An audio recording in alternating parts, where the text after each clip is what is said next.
Olá, essa é a parte 3 de logaritmos e na parte 3 de logaritmos nós vamos discutir as funções logarítmicas.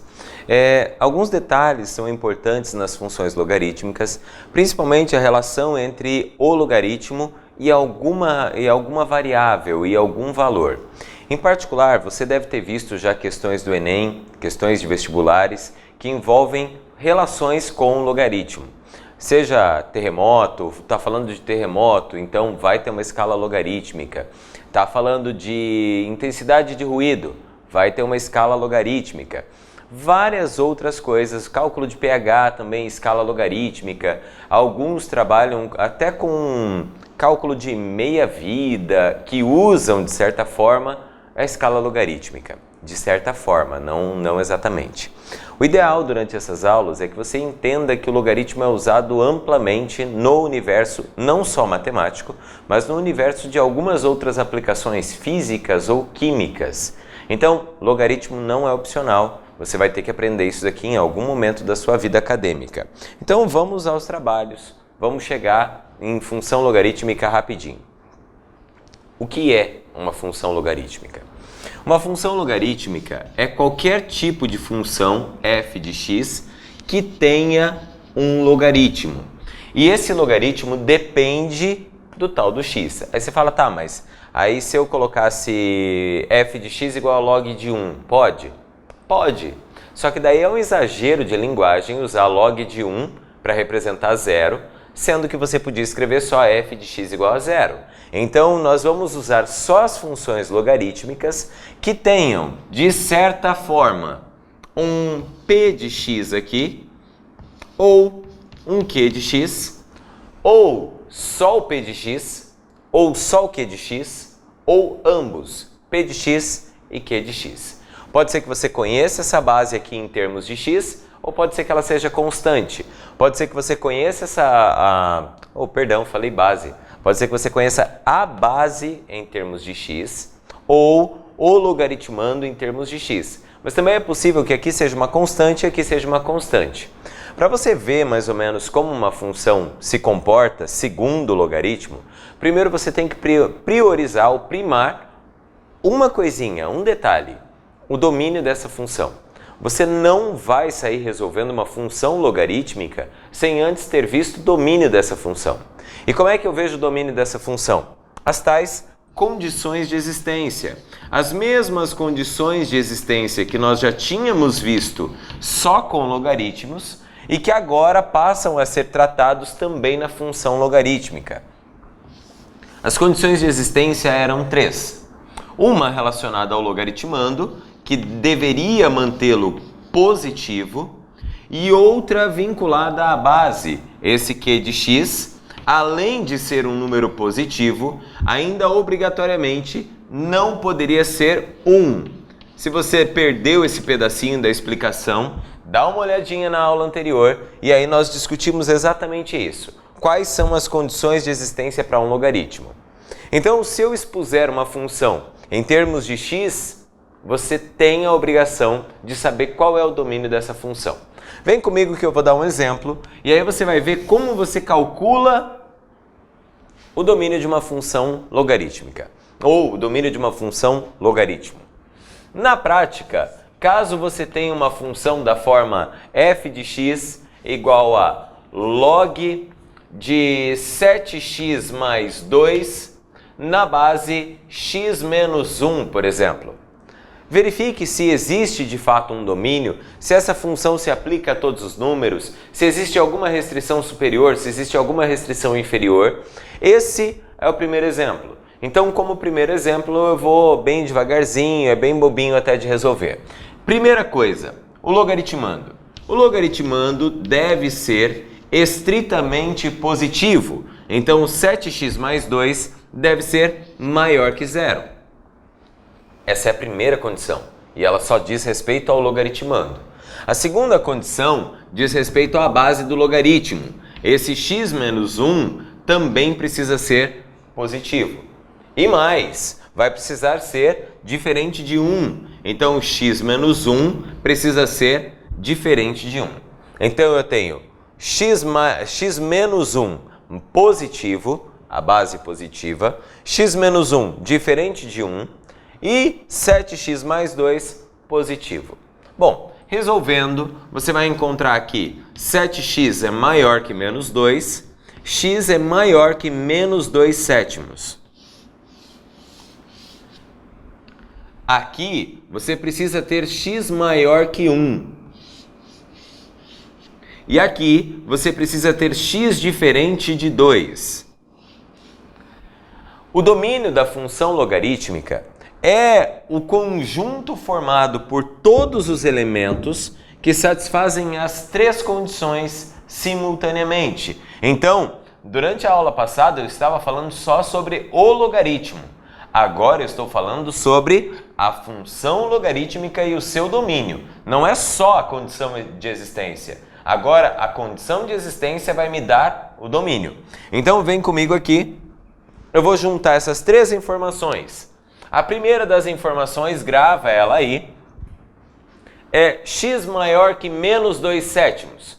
Vou colocar o menos 2 sétimos aqui, e o x maior que menos 2 sétimos contempla os valores à direita do menos 2 sétimos. Então esse daqui é o intervalo que representa x maior que menos 2 sétimos. Além dele, o outro, x maior que 1, também vai ser representado. O 1 é maior que o 2 sétimos, então eu vou colocar aqui à direita. Todos esses valores aqui representam x maior que 1. Só que eu tenho uma outra condição para impor a esse intervalo. O x precisa ser diferente de 2. O que eu vou fazer? Eu vou olhar para um desses intervalos aqui, o que for mais fácil, e eu vou marcar o 2, ou melhor, vou marcar a ausência do 2. Ah, eu quero marcar nesse. Tudo bem. Lembre-se que o 2 está à direita do 1. Quer marcar nesse? Tudo bem. Eu vou escolher esse daqui. Pronto. Marquei aqui o 2. Eu sei que tem uma bolinha aberta no 2 agora. E agora, como eu preciso que as três condições de existência sejam verificadas simultaneamente, eu uso a intersecção. Aí você fala, mas por que a intersecção? Por que eu não uso a união? Intersecção, pela definição de intersecção, era o conjunto formado pelos elementos que estavam simultaneamente nos 2, 3, 4 conjuntos citados. Em particular, aqui eu tenho 2 conjuntos, 2 intervalos. Então eu quero os valores que estejam simultaneamente nos 2. Se eu quero os valores que estão simultaneamente nos 2, é imprescindível que eu calcule a intersecção. Pontilhou aqui. Ah, para que você pontilha? Para ter o valor de referência, para saber onde os meus valores estão oscilando. Só isso. Então aqui, à esquerda do menos 2 sétimos, não tem em nenhum dos intervalos citados. Se não tem nenhum dos intervalos citados valores à esquerda do menos 2 sétimos, então eu também não quero na intersecção. Os valores entre menos 2 sétimos e 1, entre menos 2 sétimos e 1 aqui tudo bem, mas aqui não. Então não está simultaneamente nos 2. E se não está simultaneamente nos 2, então não estará na intersecção. Entre o 1 e o 2. Bom, entre o 1 e o 2 lá em cima está pintadinho.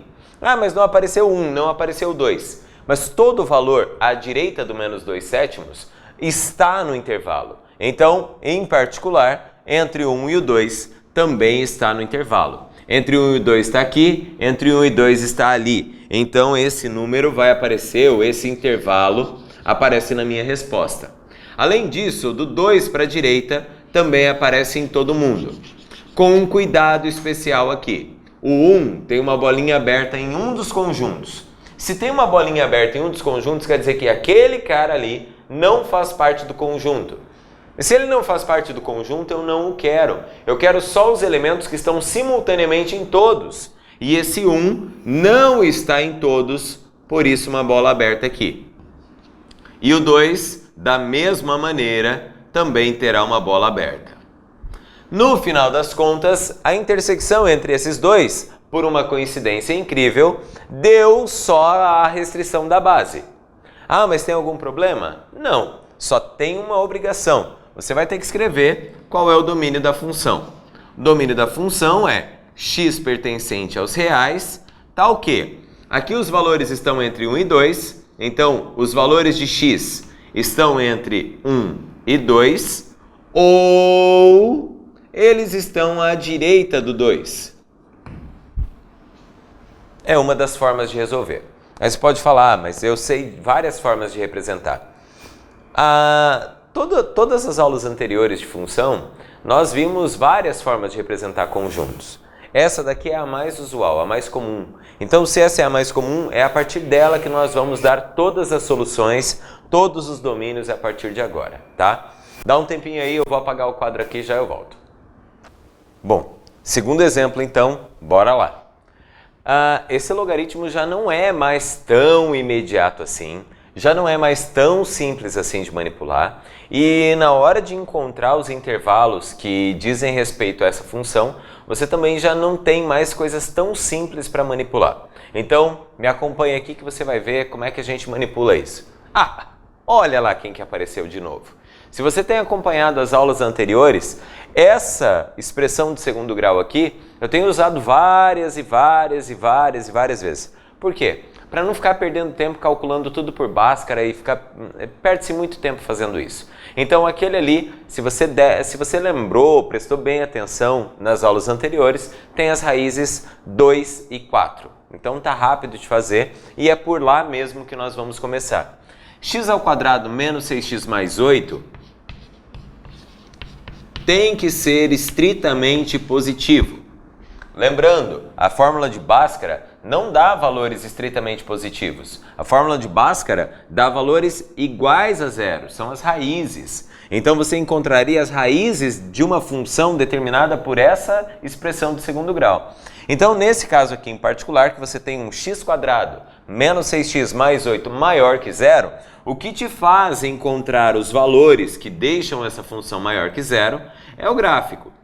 Você deve lembrar que por conta das raízes 2 e 4, que nós já vimos várias vezes, o gráfico com concavidade voltada para cima teria como sinais os seguintes. Entre o 2 e o 4, o gráfico está abaixo do eixo x. Se entre o 2 e o 4 o gráfico está abaixo do eixo x, nesse trecho aqui, a expressão x² menos 6x mais 8 é menor do que zero. Então, nesse pedaço aqui, a função é negativa. Em contrapartida, para valores à esquerda do 2 e para valores à direita do 4, então a minha função é positiva. Talvez você esteja se perguntando aí, mas à esquerda do 2 eu também tenho números negativos. Fato, você tem números negativos para x, mas eu não estou discutindo o que vai acontecer com x. Eu estou discutindo o que vai acontecer a hora que eu substituir o valor do x aqui nessa expressão. Pensa lá, por exemplo, no menos 10. Se você pensar no menos 10 ao quadrado dá 100. Menos 6 vezes menos 10 dá 60. Então aqui você tem 168. Você tem 168. Mas eu estou pegando um número negativo. Eu não estou discutindo o x que você está pegando. Eu estou discutindo o valor correspondente a essa expressão inteira. Então essa expressão inteira permite pegar valores de x negativos. Só que quando você substituir esses valores, a resposta aqui vai dar um número positivo, ok? Então, essa daqui é a estrutura que nós temos. Os valores que nós queremos são os valores maiores do que zero. Maiores do que zero significa positivo. E os positivos estão aqui, menores do que 2, à esquerda do 2, ou maiores do que 4, x maior que 4. Então, o primeiro espaço, a primeira condição está satisfeita para valores menores do que 2 ou valores maiores do que 4.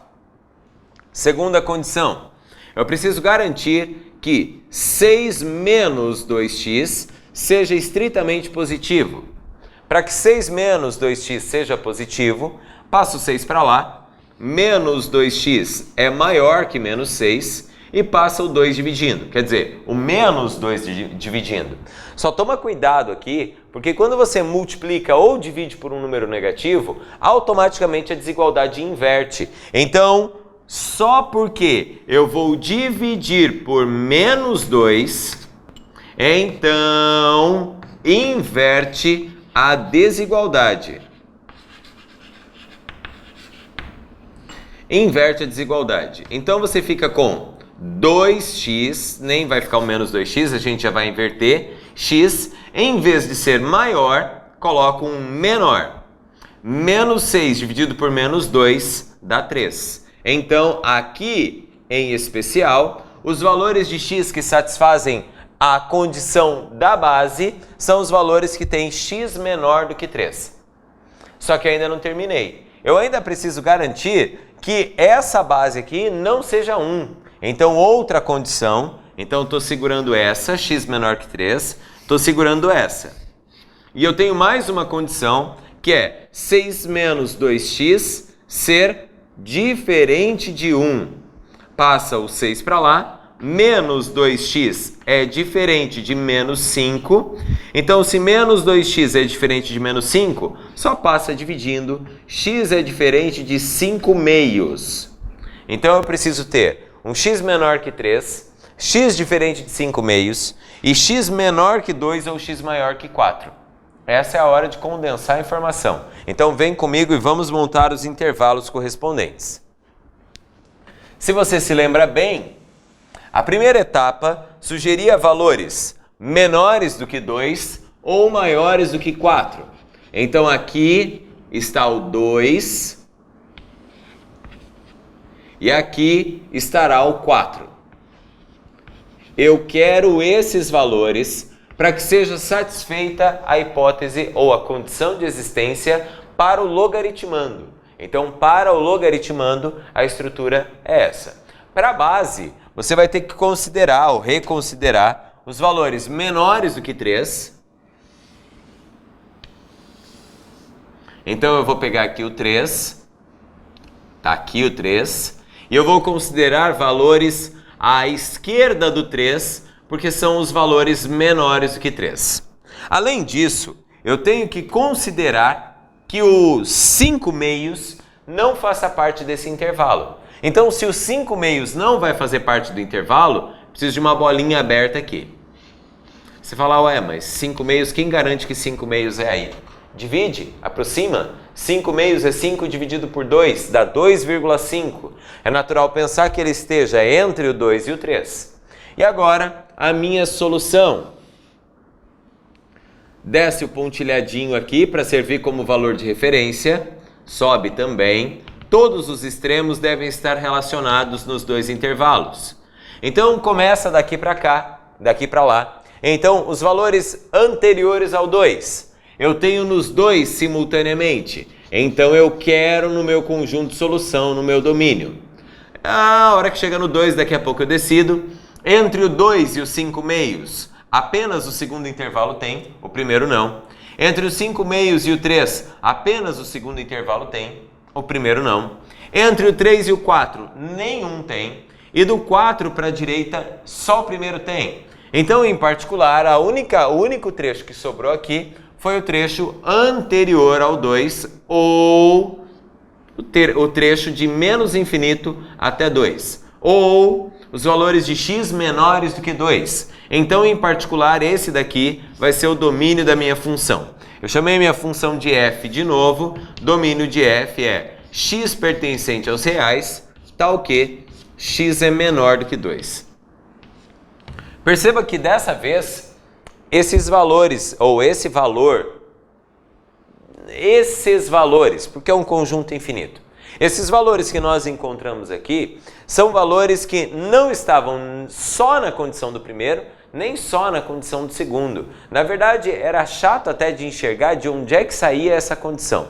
Há algumas outras que são ainda piores do que essas, mas aí a gente vai deixar para resolver um exercício mais bem elaborado depois. Por enquanto, são só exemplos de logaritmos, exemplos de função logarítmica e os seus domínios.